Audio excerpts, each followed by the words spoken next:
Hi viewers, the last concept in the pushdown automata is two-stack PDA. Let us come to the topic. See, two-stack PDA is similar to pushdown automata. Instead of one stack in the pushdown automata, we have two different stacks in a two-stack PDA. For this, every transition we have a stack operations push, pop and no operations can be occur. So in this two stack PDA, these two stacks works independently. See the mechanical diagram here.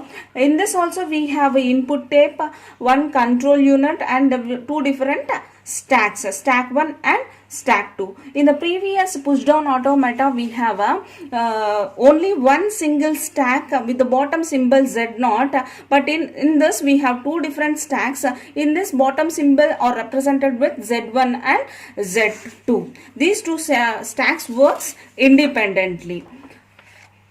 A PDA can be deterministic or non-deterministic. Already we have discussed this concept in the previous class.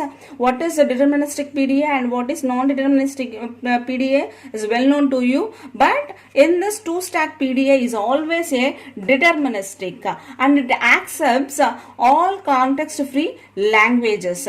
But in deterministic pushdown automata, it accepts only some context-free languages. In PDA, we have 7 tuples. In addition to those 7 tuples, in two-stack PDAs, we have 9 tuples are there. So, M is equal to Q, sigma, gamma, gamma dash, delta, Q naught, Z1, Z2, F naught.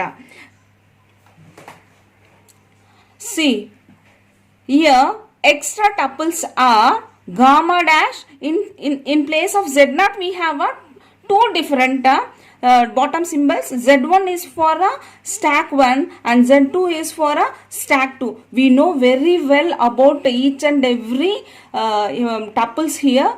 Q is a set of states, sigma is a finite set of input symbols, gamma is represents the stack symbols in the first stack, and gamma dash is the finite set of second stack symbols, and delta is the transition function, Q naught is the initial state, Z1 is the bottom symbol of stack 1, Z2 is the bottom symbol of stack 2, and F naught is the final state of a pushdown automata. So here we know how the transition function is in pushdown automata. Here the transition function is somewhat different. See the transition function here.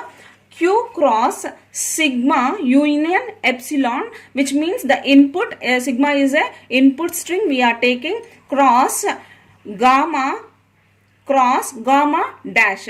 It is a stack symbol of stack 1, it is a stack bottom symbol of stack symbols of stack 2, and tends to Q gamma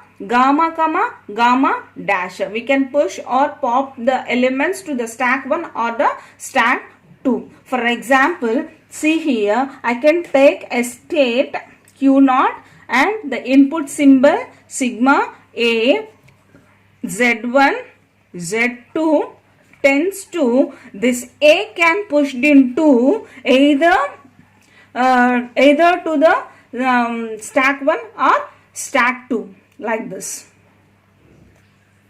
A, Z1, Z2, which means A is pushed into the stack 1.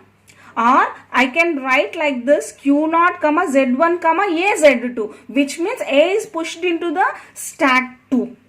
So, with this, the concept is completed. The problem regarding this topic we'll discuss in the next class. Thank you. Thanks for watching. For more updates on flat classes, subscribe my Rajni Tutorials YouTube channel.